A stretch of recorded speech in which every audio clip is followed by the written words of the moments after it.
You are Yahweh, Yahweh, Alpha and Omega.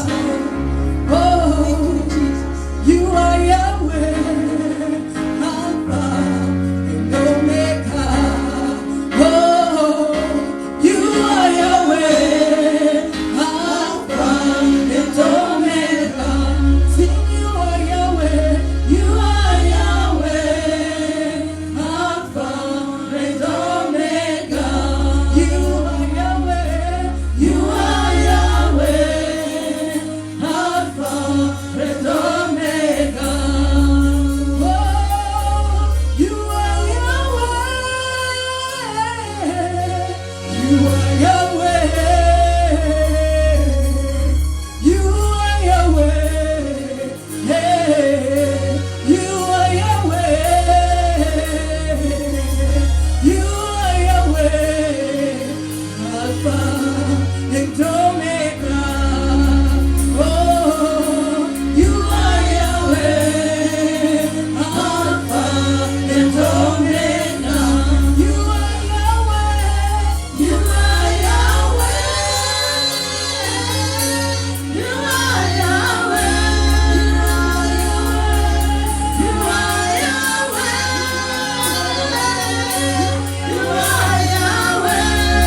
is above your power. You are the creator of the heavens and the earth. You are the God who was. You are the God who is. You are the God who remains forever. Father, the Bible says that you are the God who was. Even this morning you are. Tomorrow and forever you are going to remain God. And so, Father, from the nation of Kenya, my God, we desire and we purpose to love you this morning. And we are teaming up with other people watching us online today as we declare from our capital city that the power belongs to you. My God, power belongs to you in the name of Jesus. Thank you, Father. We love you this morning. We lift your name on high. And Father, we honor you. You are the King of Kings. You are the great I am this morning. Lord, we team up with the 24 of us in your presence today. The four creatures and the angels encamping around in heaven. Come on, somebody, from wherever you're watching us from this morning. It is morning in my country. Just open up your mouth and team up with the heavenly host and just to worship him. The Bible says the reason why he created us is that we may worship him, that we may honor him, and that we may obey his commands. And so we are forgetting everything about ourselves, and we purpose to worship God this morning. Father, we worship you today. We love you, the Lord. We love you, Jehovah. We give ourselves away, Father. We worship you. Lord, we adore you and then you are the King in our hearts, in our lives. We are giving our bodies to you as living sacrifices. My God, holy and acceptable to you this morning. In the name of Jesus, Father, from the capitals into Kenya and Nairobi, we are teaming up with our online church today. And Lord, we praise you without you, my Father. There is none to be compared with you this morning. In the name of Jesus. Hallelujah. Thank you, Father. My God, we are praying that your presence will dominate the atmosphere of our country this morning. My God, from our state house to every corner of the nation of Kenya. My Jehovah God, in all the 47 counties, we are speaking your presence to the continent of Africa. And my God, to all the other nations of the world today. And God, we decree and declare that your presence is dominating not only in the hearts of men, but my God, to all the authorities in the world, in the mighty name of Jesus. Lord, we lift up the name of the Lord on high. The Bible says, when we lift up the name of Jesus, he is able to draw men to himself. And so this morning, my country, Father, with my brethren here and those who are watching us online, we lift the name of Jesus on high today. Thank you, Father, even as we go to receive your word. The Bible says you told the children of Israel, you spoke to the children of Jacob, and you told them that you don't gather your people in vain. Father, we thank you because you have prepared the table for us today. And so, God, as your people, even those who are listening to us online now, we declare that we are ready for you, and we are ready for your word this morning. In the mighty name of Jesus, my God, the entrance of your word bringeth life.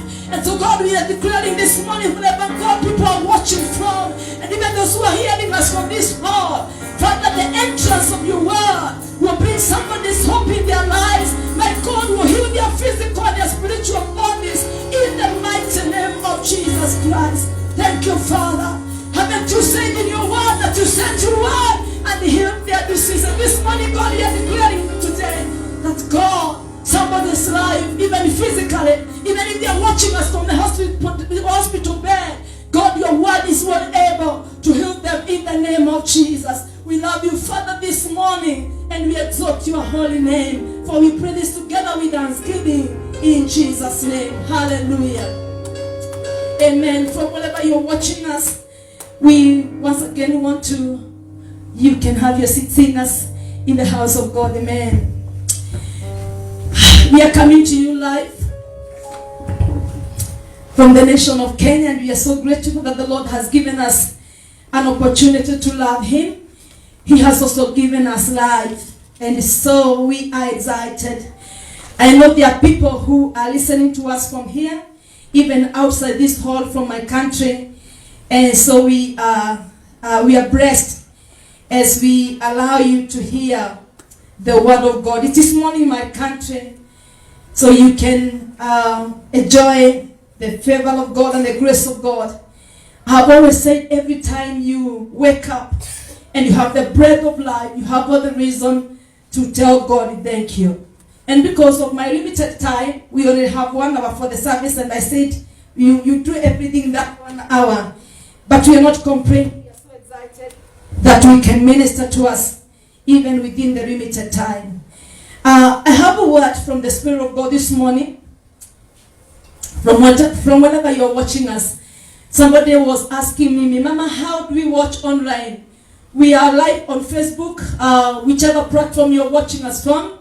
You can go to your Facebook page and you type CHRC. That is the name of the church, shortened, Kenya chapter. And you're going to watch us live in the name of Jesus. Hallelujah. I want us to go to the Word of God. And I'll be speaking something the Lord has dropped in my spirit. And I'll be talking about the prophetic arrows. Or you can call them prophetic arrows. Somebody was telling me, Mama, you always speak about prophetic things. Yeah, because I'm a prophet of God in the office by the grace of God. So I speak prophetically because even as I minister to us, I cannot change what God has graced me in. So I'm speaking to us. Wherever you're watching us from, we are speaking about the prophetic arrows of our prayers. Prophetic arrows of our prayers, or you can put a stroke and put victory in this walk of faith. The arrows I had in the Spirit of God, the arrows that are able to give prophetic backup of our prayers, and we expect victory even after praying in this walk of faith. And so today I'll begin with one. If the Spirit of God allows me to handle another one another day, we flow in the Spirit of God. So I'll do it as the Lord will be giving me utterance by His grace in the name of Jesus. Now in our midst we have ministers ministering with me. There are many. So we shall be hearing this. And I have a dad. I also have a dad in the Lord. So we shall be seeing different faces until the lockdown is lifted in the name of Jesus. So I want to speak about one of them, and I want to speak about thanksgiving. I want to speak about thanksgiving. I'm speaking about prophetic arrows of our prayers that will give you victory in the walk of faith. And I want to remind the church, the Bible says that without faith, it is not possible to please God. The Bible says that the just shall live by faith. And that's why we are admonishing the church. And we are saying, let everybody panic. Let everybody fear. I'm looking at the Word of God in the book of John chapter 17. By the way, this is the Lord's Prayer. This is the Lord's Prayer. Jesus is praying for the disciples. And He's telling them, I not only pray for you. Hallelujah, my God. From whichever nation you're watching us this morning. He's saying, I not only pray for you, the 12 disciples that were gathered with Him in His ministry, but He's saying, I also pray for those who will believe. Hallelujah. And I'm saying for us who are believers this particular moment, that Jesus already prayed for us. And He's saying that I don't pray that you may remove them from this world, but you may preserve them. Hallelujah. That you may keep them. So we already prayed for. So despite the handles of life, despite the issues of this life, despite the circumstances and the hindrances, despite the opposition of the devil, our Savior has already prayed for us. Hallelujah. And He went on the cross and He said, because of this prayer and everything else I have done, He said it is now finished. Our preservation is an idea that is already finished in the presence of the Lord. Hallelujah. It does not matter whatever the devil tries to do, our Father in heaven will preserve us in this world. It is not an accident. He knows you are here. Hallelujah. He knows whichever country you are watching us from. God knows you are there. He's the giver of life. When everybody else has died, when everybody else has, blah, blah. You are alive.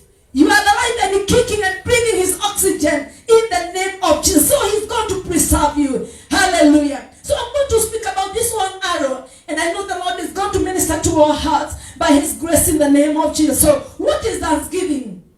I I've always said, God gives us graces us in different ways when He wants us to minister. So I'll be teaching a bit, then I'm going to do what the Lord has told me to do. So what is thanksgiving? I just want to give you something I got from my dictionary. It is good that we know what we are talking about, or this particular arrow as we speak about it this morning. So what is thanksgiving? Thanksgiving is simply an expression of gratitude. It is simply an expression of gratitude. What is thanksgiving? It is an act of giving thanks. It is an act. The act that you do, to give thanks, to be grateful or to show gratefulness in acknowledgement of benefit or favors. Somebody may have accorded to you. Now, in this case, we are speaking about God. So, the expression of gratitude that you show to God because of what He has done or because of who He is to you, this is called thanksgiving. Hallelujah. I'm saying hallelujah. So, I want us to look at some things. In the book of 1 Thessalonians, we are going to be very fast. The people on the screen, kindly give me 1 Thessalonians. Hallelujah. We can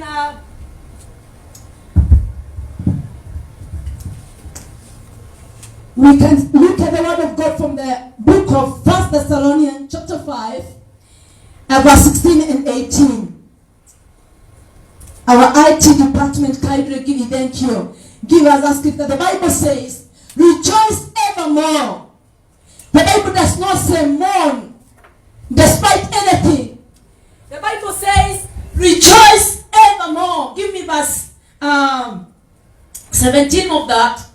Pray without ceasing. And if you look at these two scriptures, each one of them, verse 16 and verse 17, they have a full stop. That means it is finished. That is a sentence by itself. It is a sermon. It is a message by its own. It is completed. Pray without ceasing. The Bible says in verse 18 is my concentration. In everything. Hallelujah. I'm saying, church in the Lord, hallelujah. Amen. In everything, the Bible says, give thanks. Oh, hallelujah, my God. For this is the will of God in Christ Jesus concerning you.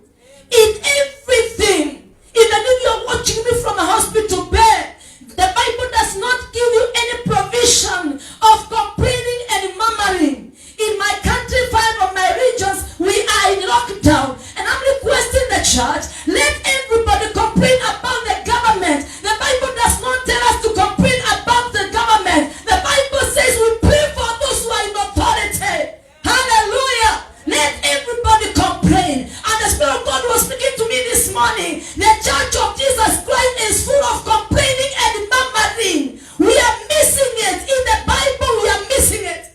It does not matter what we are going through. Hallelujah. The Bible says in the book of Romans, chapter 8 and verse 28, the Bible says, and we know that all things, including the lockdown we are in right now, it is working for our good. Amen. Woo! Hallelujah.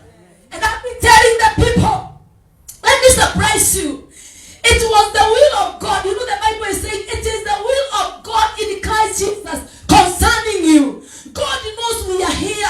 There is nothing like an accident. Even before things happen in your life, your Father in heaven knows you are going to encounter this or that. He knows. And He's saying it is the will of God. Now I look at my life and I say, many other times you are rebuking the devil. Satan is not my brother. Hallelujah. He is not my brother. What happens in my life at whatever juncture, because he is not my brother, it is the will of God concerning me. Because what? God is a father. He is able to stop the devil from touching my life because I'm his son. He is able to protect me. That's when Jesus is teaching the disciples how to pray, he's telling them, pray like this. Hallelujah. Lead us not into temptations. Deliver us from every evil. For that is the kingdom. Amen. Father is able to protect us from every evil. And I'm requesting the church, not only in my country, from whichever nation you're watching me from, the Lord is requesting the church right now. He's saying, I know you are in the world. I know you are here.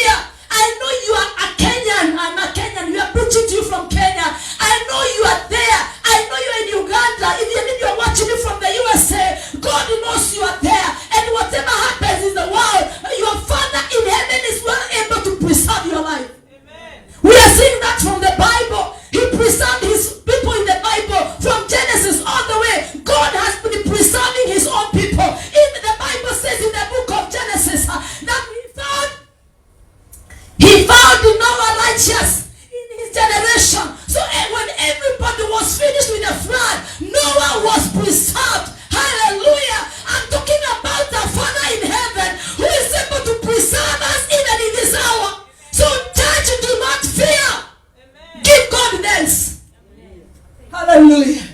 I'm saying hallelujah. Amen. Oh my God, even if you're watching me from your house, even if you don't have enough food, put on Thanksgiving shoe. Look for a song to give God thanks. Do not murmur, do not complain. Even if they have said even if they have sacked you from the job, your Father in heaven knew you are going to lose that job. But I came to say this morning, it is money in my country. Even if you have lost the job, your Father in heaven owns cattle on 1,000 hills.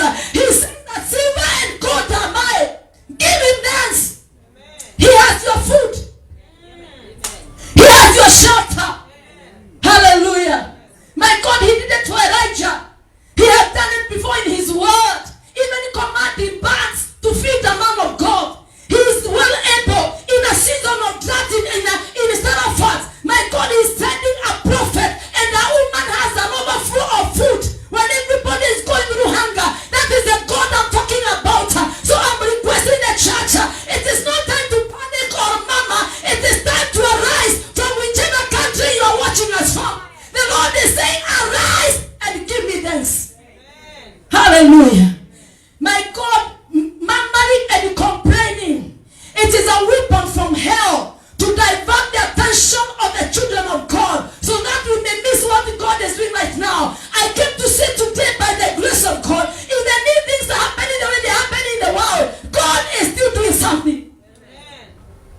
I'm saying God is still doing something. Mungu bado, I'm speaking from my country, so allow me to go to my language. Mungu bado anatenda jambo.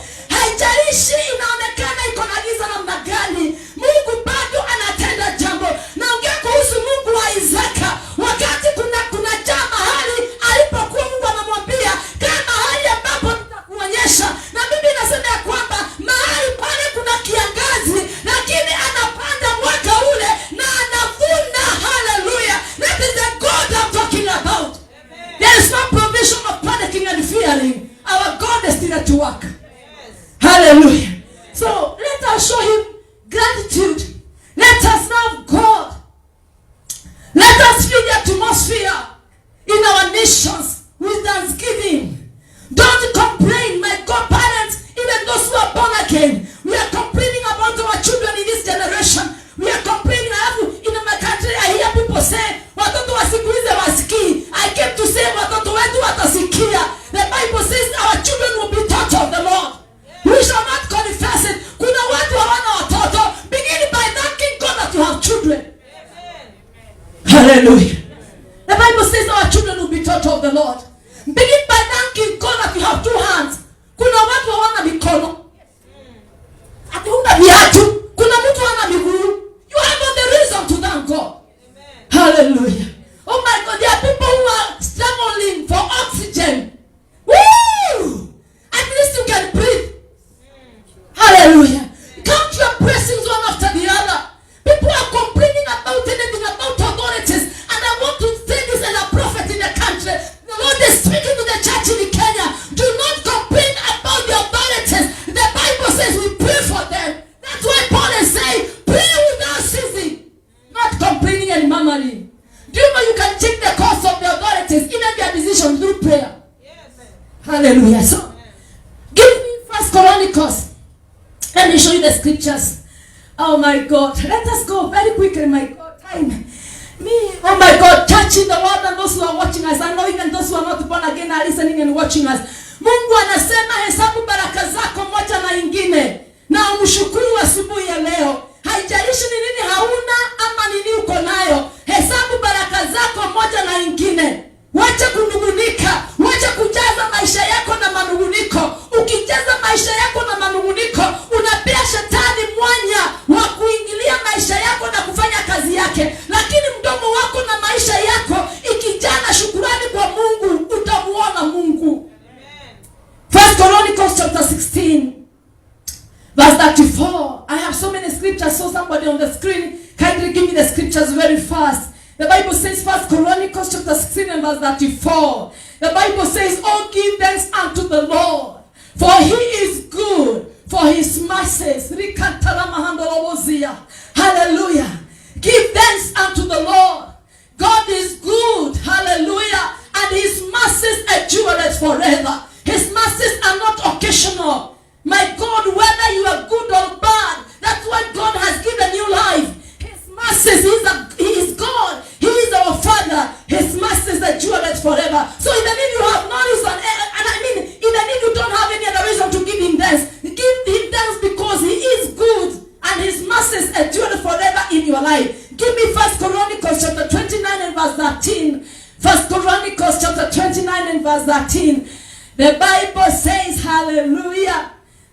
1 Chronicles chapter 29 and verse 13. Hallelujah. Now therefore, our God, we thank thee and praise thy glorious name. This is after God had given the children of Israel victory. That is the God I'm talking about. From January, he has taken care of you. So you can team up with his brethren and tell God, therefore, we have no any other reason to complain. Hallelujah. Even if we found ourselves in the battlefield, what we are supposed to be doing now is just to thank God and to praise his holy name. Hallelujah. The Bible says in 2 Corinthians chapter 9 and verse 15. 2 Corinthians chapter 9 and verse 15. Wakorintho wa pili mstari wa 9. Hallelujah. The Bible says, 2 Corinthians chapter 9, thank you. Thank be unto God for his unspeakable gift. Paul is showing us, I'm not even able to speak about it. My God, who can give you life? Who can give you life? My God, I have seen, particularly in this season, I've seen things happen. I've seen God, things happen. And I've seen God.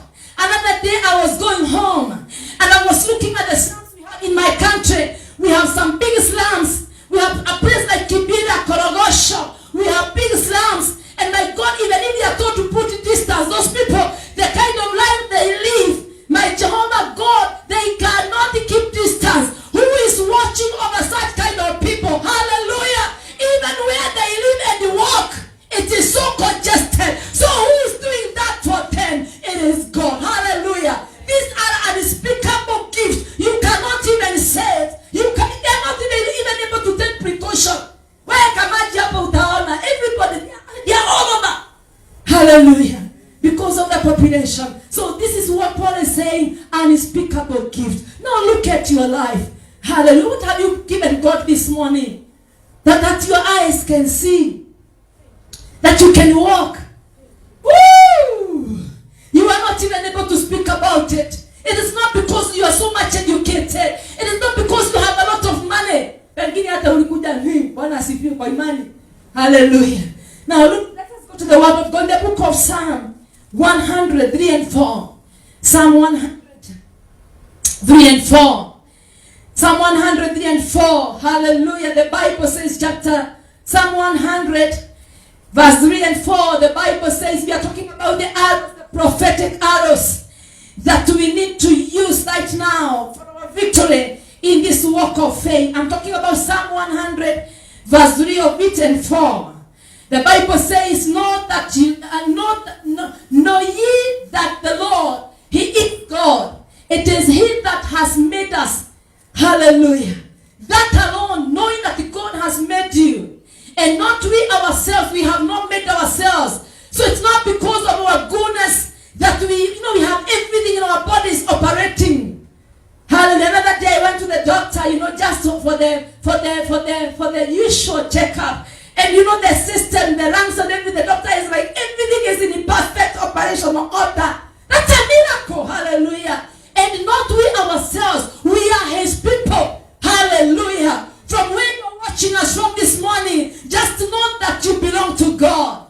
Even if your mother and your father gave birth to you, you are God's property. You belong to him. And the sheep of his pasture. That means what? God is able to grace us. He is able to feed us. What is the work of a shepherd? I don't have much time to go to that. But a shepherd will protect the sheep. A shepherd will order the steps or will take the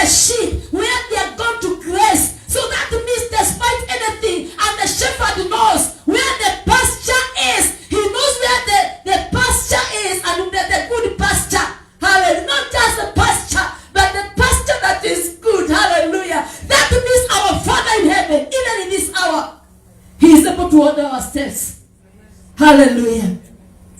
Everybody could be losing their jobs. They could be, I'm told somewhere in a certain company in my country, watu wanapewa early retirement. I hope the born again, they are not panicking.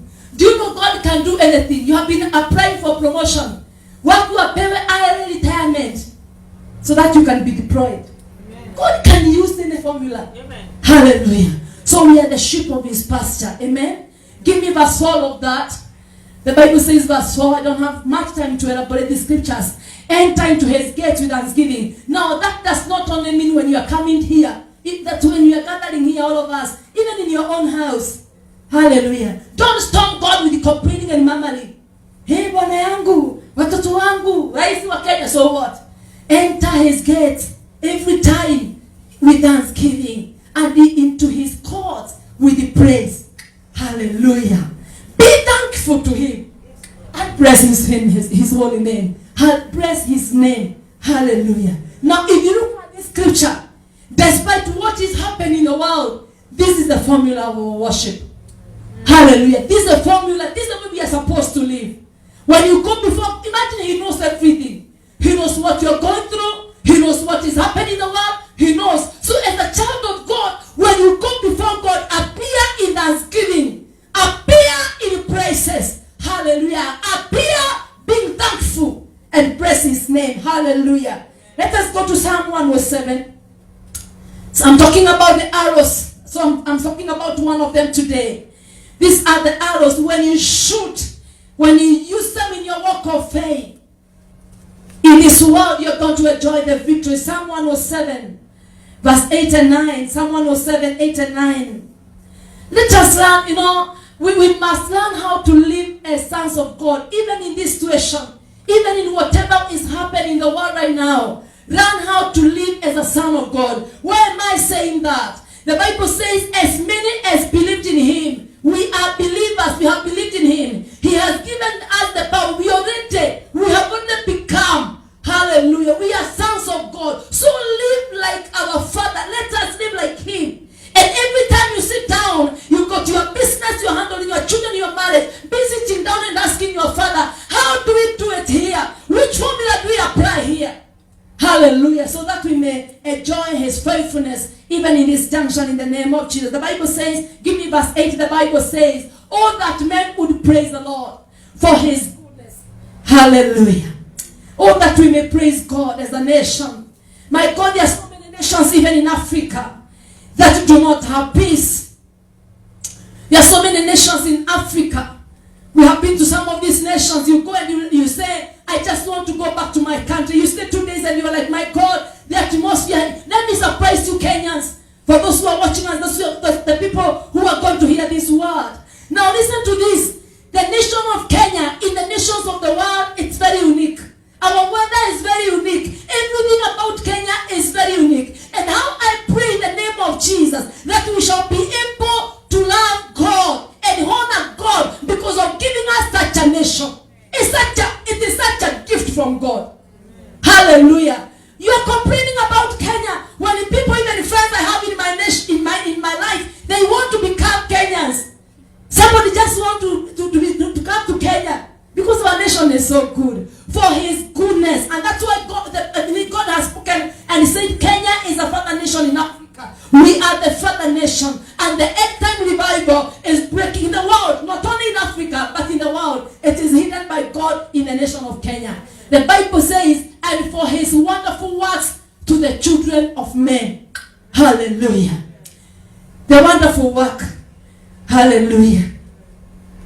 You know, some of us, we have so many testimonies to give, but we don't have time.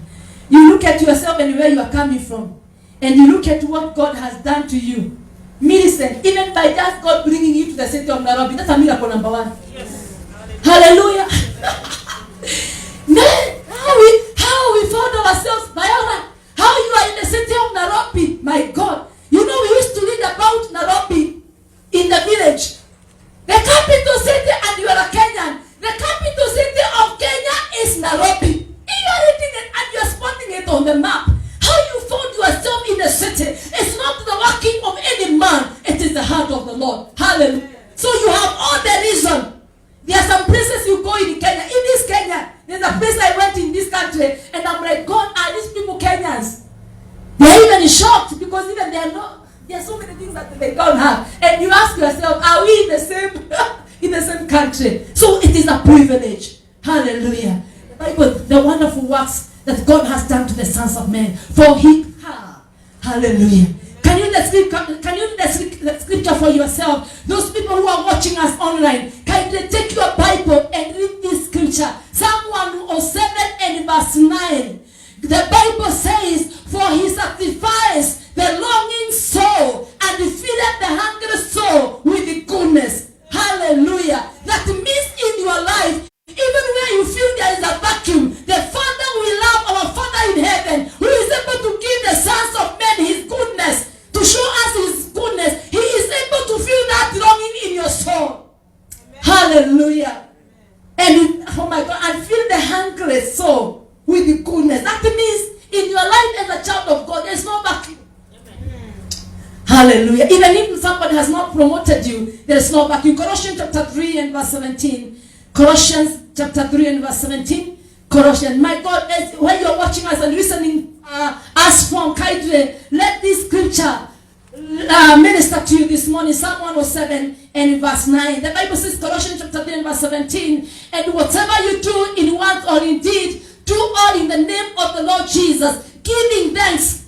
Don't murmur. Even if your boss is not the best. Are you hearing what the Bible is saying? Paul is saying, and whatsoever you do, either in word or in deed, maneno yetu na matendo yetu, we do all in the name of the Lord Jesus. Are you hearing me, church? Don't do it because you have a certificate. Don't do it because you have whatever you think you have. Paul is saying we do it unto the Lord, giving thanks to God and the Father by him. Hallelujah. So don't murmur about your boss. There is no provision of murmuring. Hallelujah. Don't murmur about your husband. Give them. There are women who don't have husbands. There are men who don't have wives. And they are searching. They have been searching for. Hallelujah. There are people who are not in that college where you are. So you have all the reason to count. You're pressing one after the other. Some of us were called to some of these universities. Our parents could not afford to take us there. So you complain and mama, I complain and mama, and until one day God stopped me and he said, it was in my agenda. What happened was my will. So that's why Paul is saying, it is the will of God concerning you. Hallelujah. Because you are not a brother to the devil. So the devil has no authority to tamper with your life as you walk with God. Hallelujah. Philippians. Now, make every loophole. Every loophole you think the devil can access your life. Just make it. You have the authority and you have the blood of Jesus to make every loophole. The Bible says in Philippians chapter 4, verse 6 and 7. I love these scriptures. That was my main thing. Philippians chapter 4, verse 6 and 7. We thank God for accompanying us. Keep on accompanying us.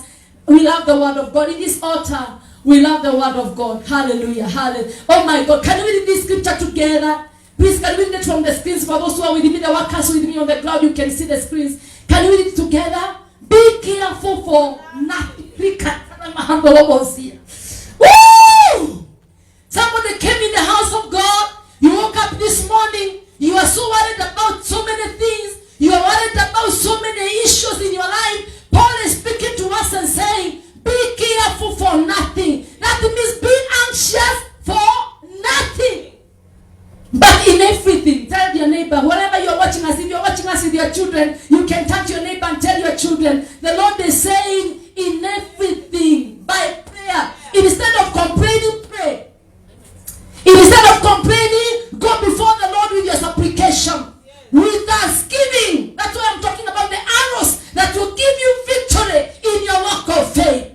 Prayer is not complaining. Prayer is not telling God. Hallelujah. Amen. Prayer is communicating to God. Where you tell him and you listen. Communication is a two-way traffic. Many other times we bombard God with our issues, but we don't listen for his direction. Now, the Bible says, by prayer, in all things, in everything, by prayer. That's why Paul is saying we pray without ceasing. And supplication. concentration. Let your request be made to be known unto God. There is no provision of murmuring.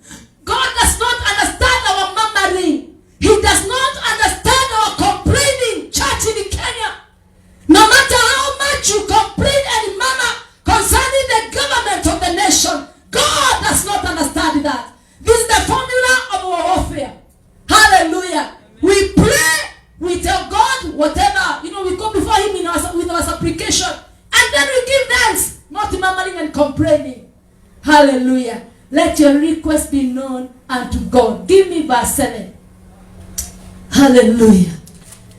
I was praying this morning for us and for the church, particularly in my country. I'm looking at the way even the ministers of the gospel, we are handling even the government of the day with our emotions and with our attitudes. I want to let you know that God does not understand your attitude. He's not moved by your emotions. Amen. God is moved by his word. Amen. Woo!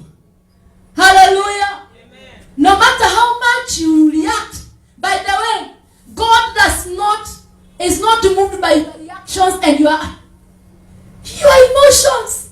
He's moved by his word. He understands the language of his word. That's why he said in Jeremiah, I will follow up. I'm going to follow up. I'm going to perform my word, not your word. The Bible says, and the peace of God. Many people have no peace in this hour, which passes all understanding. When you use the right formula as a son of God, the Bible says that peace that cannot be found in any dictionary, in any college, in any university, shall keep your hearts even in this hour. Hallelujah. And your minds through Christ Jesus. Hallelujah. So that's why one time I'm really reminded by the Spirit of God, even as I minister to us this morning in my country. One time, Jesus has fed the 5,000 men, and there were women and children. That means the multitude was so great. And the Bible says, he tells the disciples, cross over to the other side. Let us go over to the other side. And the Bible says that he's left dispersing the crowd. The Bible says, the disciples went, and the storms and the wind and blah blah, they were hit by the storms and the wind. And the Bible says they struggled. Another time, they are with Jesus in the boat, and Jesus is asleep. They are struggling with the wind, the storms, and the water, but Jesus is asleep. Now, this is the kind of peace that surpasses all human understanding. Hallelujah. One time Daniel is thrown in the den of the lion. He's not panicking. The Bible shows me the whole night he's inside there with the lions. And lions love meat. Actually, the Bible shows me by the time they are dropping him down, he's not even fearing or panicking. The peace that surpasses all human understanding. Hallelujah. Shadrach, Meshach, and Abednego, they are thrown in the fire. Actually, the fire was too heavy. It was too much. And it had been increased 7 times. But they are saying, in the name of God, does not deliver us from this fire. They are not panicking. They have peace. Amidst the storms, amidst what is happening in the world right now, the Bible shows me that Jesus is the Prince of Peace. And if this Prince of Peace is your Savior, the Bible says that he's in us the hope of glory. Now you can enjoy the peace. Hallelujah. Let everybody panic, but have peace in the name of Jesus. Hallelujah. This is ya kuombewa ama kuitishiwa at a command peace. No. It should come from within you because you have Jesus. Hallelujah. The Bible says in the book of John 11 and verse 41. I'm finishing. John 11. Give me the scriptures very fast. I have only 2-3 minutes. John 11 and 41. We want to obey the authorities. And I thank God that at least they allowed us to do an online service for 1 hour. We are still grateful. We are still grateful. The Bible says, then they took away the stone from the place where the dead was laid. And Jesus, this is the Son of God. The Bible says, and Jesus, everybody was complaining there. They were complaining. If this was a threat to his family, why did he allow this man to die? Why is he coming late? Everybody's complaining. But Jesus lifted up his eyes and he said, Father, I thank thee that thou hast heard me. Hallelujah. Lazarus is not yet alive, but Jesus is giving thanks. What does that show us? Even if prayers are not answered, give thanks. Even if the breakthrough has not yet come, give thanks. There's no provision of praying. Even if your husband is still drinking and you have been praying, give thanks. Even if that child is still not hearing your voice, give thanks. Hallelujah. Even if things are not moving the way we desire the church in Kenya, church, arise and give thanks. Because it is the will of God concerning us for this hour. What happens after that? Lazarus comes back to life. Hallelujah. A miracle falls up. Now, Matthew 11:25. Matthew 11:25. Give me the scriptures very fast. My time is up. Matthew 11:25. Me, I love the word of God. Hallelujah. Matthew 11 and verse 25. Hallelujah. From whichever nation you're watching us, we are speaking about the arrows, the prophetic arrows that we need to arm ourselves with, that are carrying our victory in our walk of faith. And that time Jesus answered and said, I thank thee. This was the Son of God. Jesus was 100% God, 100% man. He's saying, without the authority, without the power, he's thanking God. Oh Father, Lord of heaven and earth, because thou hast hid these things from the wise and prudent, and has revealed them unto the babes, and to those people who don't look like they are supposed to be knowing the truth. Now he's thanking God because of the people, of the word he was ministering to the disciples and the people who are hearing these people, the word. Now, if Jesus can give thanks, yet he was here in the will of the Father, doing the will of the Father, saying what he could hear the Father direct. There was direct transmission with the Father. Who are we not to give thanks? Hallelujah. I'm saying hallelujah. Amen. Luke 17, I will not go back to that. Luke 17, 11 and 19, I just want to get a scripture from there. Luke 17, just one scripture from there.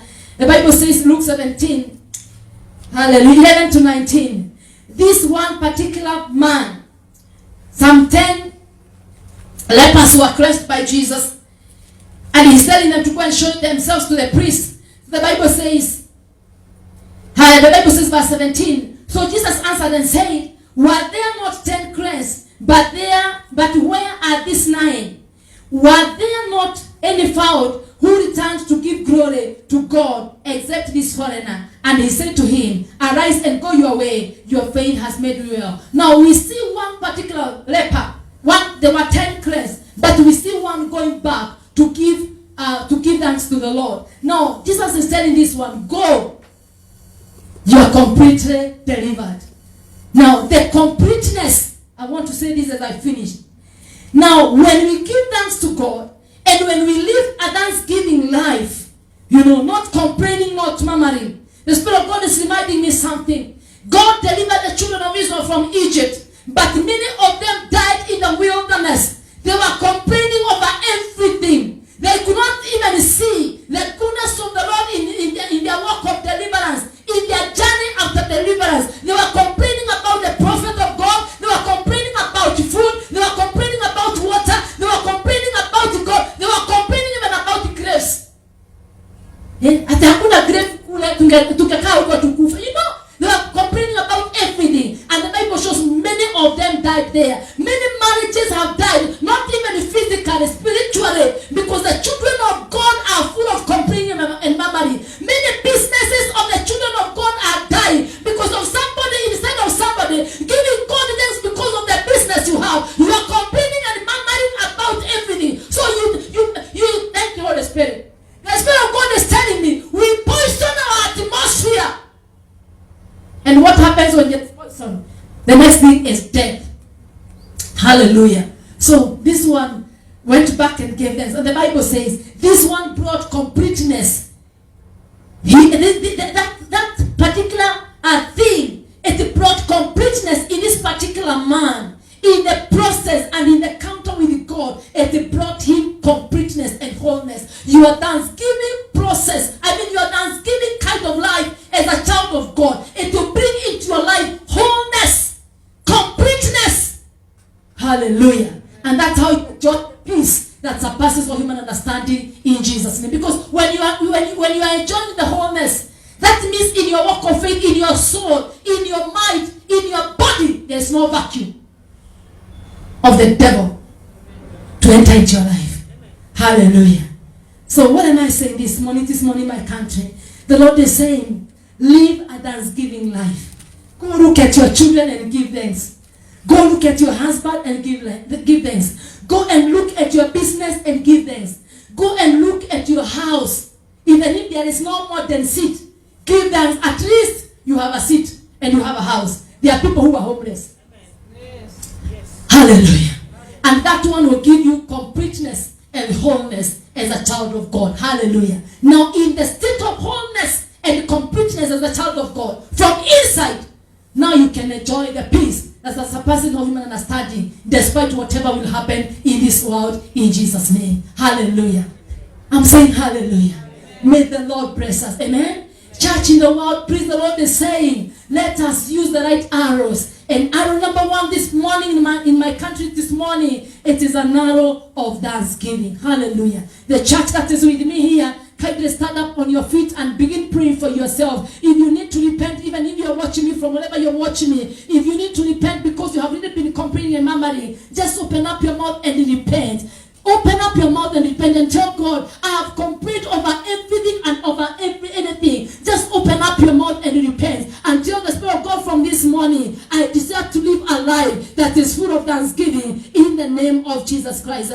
When we bless the church that is online, may the Lord bless you until we meet again by the grace of God in Jesus' name. Hallelujah. We shall come online again on Tuesday for 1 hour, again on Friday, again on Sunday, because we have been given 1 hour by our government for now, in the name of Jesus Christ. God bless you, we love you, in Jesus' name. Thank you, Father. Father, we thank you. We give you the glory.